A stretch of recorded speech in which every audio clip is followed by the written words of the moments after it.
আল্লাহর কাছে কিছু চাইলে আল্লাহ ফিরায় দিতে জানে না, আল্লাহ জানেই না কেমনে ফিরায় দিতে হয়।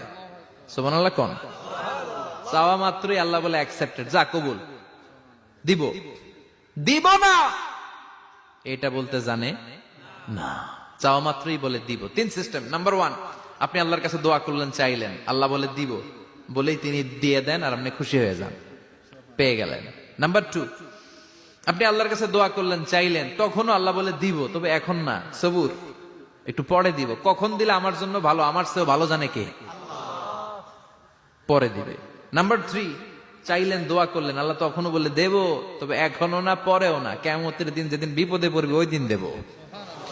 যেদিন তোর বাবা তোরে চিনবে না, তোর মা তোরে চিনবে না, বন্ধু বন্ধুরে চিনবে না, পীর সাহেব মুরিদরে চিনবে না, মুরিদ পীর সাহেবরে চিনবে না, ইমাম সাহেব মুসল্লিরে চিনবে না, মুসল্লি ইমাম সাহেবরে চিনবে না, কেউ কাউরে চিনবে না। ওই কঠিন দিনে তোরে আমি বাঁচাইয়া দেব।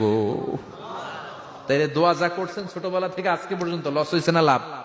লস না লাভ?